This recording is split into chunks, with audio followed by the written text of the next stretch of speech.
বিদায় হজের মর্মবাণী।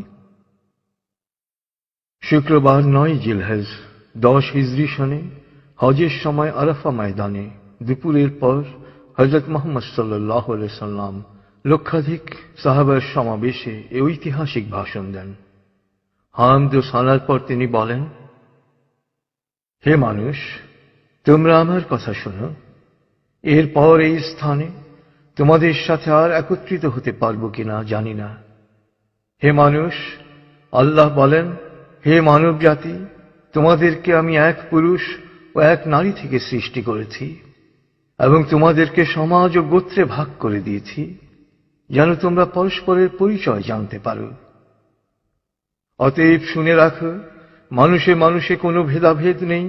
আরবের উপর কোনো অনারবের, অনারবের উপর কোনো আরবের শ্রেষ্ঠত্ব নেই।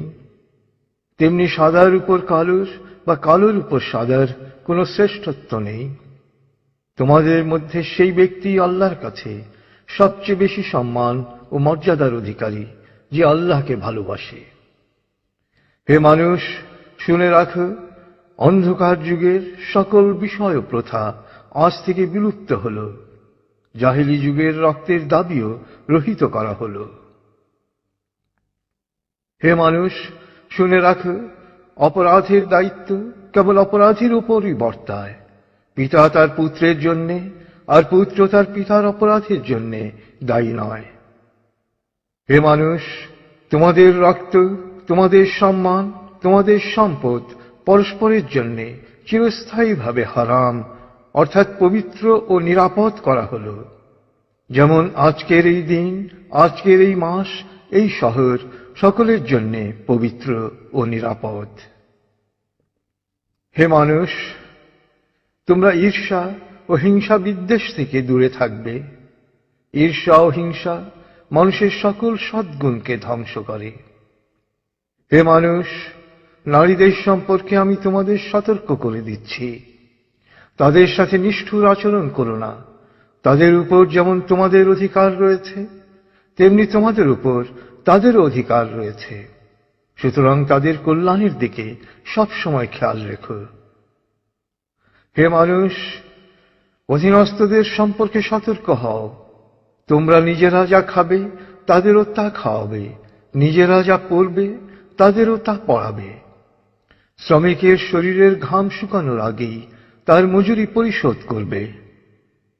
হে মানুষ, বিশ্বাসী সেই ব্যক্তি যার হাত ও মুখ থেকে অন্যের সম্মান, ধন ও প্রাণ নিরাপদ। সে নিজের জন্য যা পছন্দ করে অন্যের জন্য তাই পছন্দ করে। হে মানুষ, বিশ্বাসীরা পরস্পরের ভাই। সাবধান, তোমরা একজন আরেকজনকে হত্যা করার মতো কুফরি কাজে লিপ্ত হও না। হে মানুষ, শুনে রাখো, আজ হতে বংশগত শ্রেষ্ঠত্ব বা কৌলীন্য প্রথা বিলুপ্ত করা হল। কুলীন বা শ্রেষ্ঠ সেই যে বিশ্বাসী ও মানুষের উপকার করে। হে মানুষ, ঋণ অবশ্যই ফেরত দিতে হবে। বিশ্বস্ততার সাথে প্রত্যেকের আমানত রক্ষা করতে হবে। কারো সম্পত্তি সে যদি স্বেচ্ছায় না দেয় তবে তা অপর কারো জন্য হালাল নয়। তোমরা কেউ দুর্বলের উপর অবিচার করো না। হে মানুষ, জ্ঞানীর কলমের কালি শহীদের রক্তের চেয়েও মূল্যবান। জ্ঞান অর্জন প্রত্যেক নরনারীর জন্য ফরজ, কারণ জ্ঞান মানুষকে সঠিক পথ দেখায়। জ্ঞান অর্জনের জন্য প্রয়োজনে তোমরা চীনে যাও। হে মানুষ, তোমরা তোমাদের প্রভুর ইবাদত করবে, নামাজ কায়েম করবে, যাকাত আদায় করবে, রোজা রাখবে, হজ করবে আর সংঘবদ্ধভাবে নেতাকে অনুসরণ করবে। তাহলেই তোমরা জান্নাতে দাখিল হতে পারবে। হে মানুষ, শুনে রাখো, একজন কুশ্রী কদাকার ব্যক্তিও যদি তোমাদের নেতা মনোনীত হয়, যতদিন পর্যন্ত সে আল্লাহর কিতাব অনুসারে তোমাদের পরিচালিত করবে, ততদিন পর্যন্ত তার আনুগত্য করা তোমাদের অবশ্য কর্তব্য। হে মানুষ, শুনে রাখো, আমার পর আর কোনো নবী নেই। হে মানুষ, আমি তোমাদের কাছে দুটো আলোকবর্তিকা রেখে যাচ্ছি। যতদিন তোমরা এই দুটো অনুসরণ করবে, ততদিন তোমরা সত্য পথে থাকবে। এর একটি হলো আল্লাহর কিতাব, দ্বিতীয়টি হলো আমার জীবন দৃষ্টান্ত। হে মানুষ, তোমরা কখনই ধর্ম নিয়ে বাড়াবাড়ি করো না, কেননা অতীতে বহু জাতি ধর্ম নিয়ে বাড়াবাড়ি করার কারণে ধ্বংস হয়ে গেছে। হে মানুষ, প্রত্যেককেই শেষ বিচারের দিনে সকল কাজের হিসেব দিতে হবে, অতএব সাবধান হও। হে মানুষ, তোমরা যারা এখানে হাজির আছো, আমার এ বাণীকে সবার কাছে পৌঁছে দিও। এরপর তিনি জনতার উদ্দেশ্যে জিজ্ঞেস করলেন, হে মানুষ, আমি কি তোমাদের কাছে আল্লাহর বাণী পৌঁছে দিয়েছি? সকলে সমস্বরে জবাব দিল, হ্যাঁ। এরপর নবীজি বললেন, হে আল্লাহ, তুমি সাক্ষী থাকো, আমি আমার সকল দায়িত্ব পালন করেছি।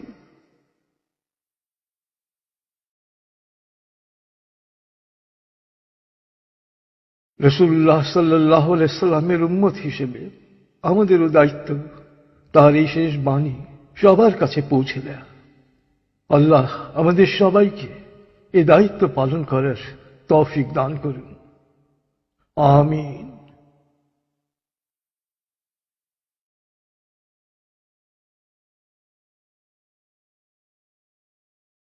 প্রিয় শরীদ, কোরআন এবং রাসূলুল্লাহ সাল্লাল্লাহু আলাইহি সাল্লামের বাণীবদ্ধ এই সিডির কোনো কপিরাইট নেই।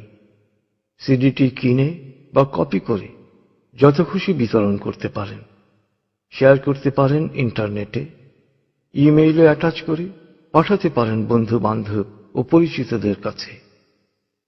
আন্তরিকতার সাথে যত বেশি সংখ্যায় সম্ভব এটি বিতরণ করুন।